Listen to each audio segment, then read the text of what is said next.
Praise the Lord. मैं आशा करती हूँ कि आप सब आशीषित हैं। आज हम परमेश्वर के वचन से एक बहुत इम्पोर्टेंट विषय पे बात करेंगे, जो है माँगना।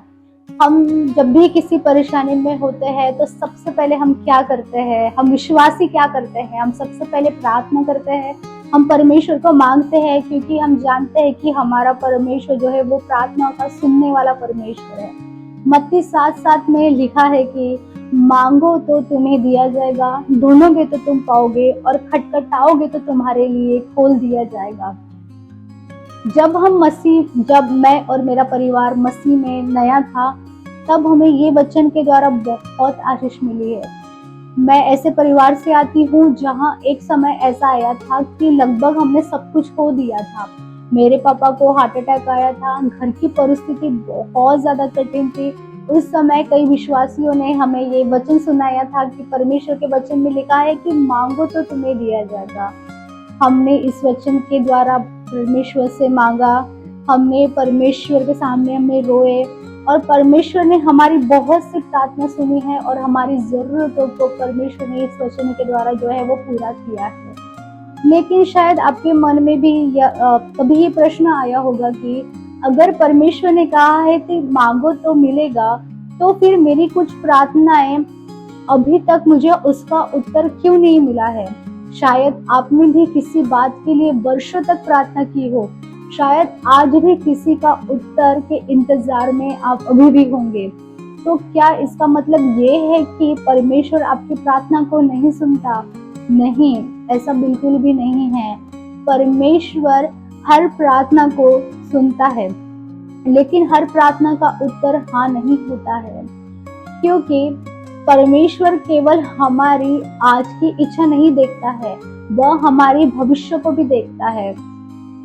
कई बार हम ऐसी चीज मांगते हैं जो हमें उस समय अच्छी लगती है, लेकिन परमेश्वर जानता है कि वो चीज आगे चलकर हमारे लिए बहुत ज्यादा नुकसानदायक हो सकती है।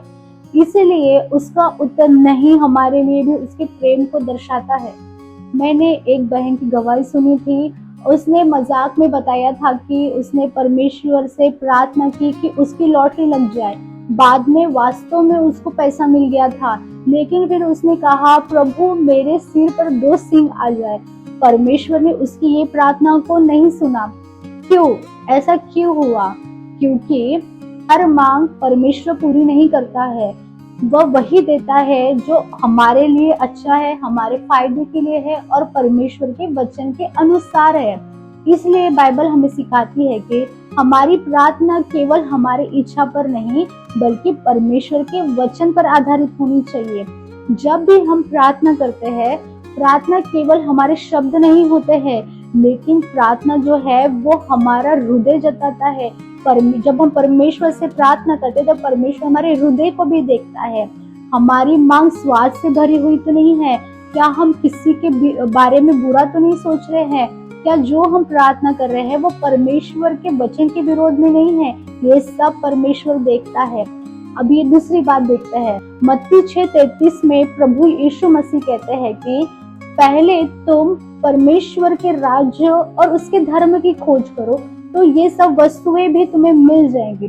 ध्यान दीजिए, यहाँ पर यीशु मसीह ने ये नहीं कहा कि पहले धन, नौकरी, घर या सफलता की या सुविधाओं के पीछे भागो, लेकिन परमेश्वर यीशु मसीह ने कहा कि पहले तुम परमेश्वर को खोजो, पहले तुम उसके राज्य की खोज करो। लेकिन आज अक्सर हमारी प्रार्थना कैसी होती है? हम प्रभु से कहते हैं, प्रभु मुझे ये दे दो, प्रभु मुझे वो दे दो। हम हमेशा हमारी जरूरतों को परमेश्वर के सामने लेते हैं, लेकिन शायद परमेश्वर आज हमसे पूछ रहे हैं, क्या तुम मुझे भी उतनी ही लगन से खोजते हो जितनी लगन से मेरी आशीषों को तुम खोज रहे हो? जब परमेश्वर हमारे जीवन में पहला स्थान लेता है, तब बाकी चीजों की चिंता हमें करने की जरूरत ही नहीं पड़ती है, क्योंकि हमारा स्वर्गीय पिता पहले से जानता है कि हमें किस बात की जरूरत होती है। जैसे एक अच्छा पिता अपने बच्चों की जरूरत बिना बताए ही समझ जाता है, वैसे ही हमारा स्वर्गीय पिता भी हमारी आवश्यकताओं को बहुत अच्छे से जानता है। इसलिए प्रभु यीशु मसीह कहते हैं कि चिंता मत करो कि तुम क्या खाओगे, क्या पियोगे या फिर क्या पहनोगे, क्योंकि तुम्हारा स्वर्गीय पिता जानता है कि तुम्हें इन सब वस्तुओं की आवश्यकता है। आज इस वचन से हम यही सीखते हैं कि परमेश्वर से मांगना गलत नहीं होता है, लेकिन उससे भी अधिक महत्वपूर्ण ये है कि उससे भी अधिक इम्पोर्टेंट ये है कि हम परमेश्वर को खोजें। जब हम उसकी इच्छा के अनुसार चलते हैं, उसके राज्य और उसके धर्म को पहले स्थान पे रखते हैं, तो वह सही समय पर वही देता है जो रियल में हमारे लिए सबसे बढ़िया होगा। अगर आज आपकी कोई प्रार्थना अभी तक पूरी नहीं हुई है, तो निराश होने की जरूरत नहीं है। हो सकता है कि परमेश्वर नहीं कह रहा हो, गलत समय अभी तक नहीं आया है, तो परमेश्वर पर भरोसा रखे, क्योंकि उसका समय, उसकी योजना और उसका उत्तर हमारे सोच से भी बाहर होता है। प्रभु आपको आशीष दे। Praise the Lord.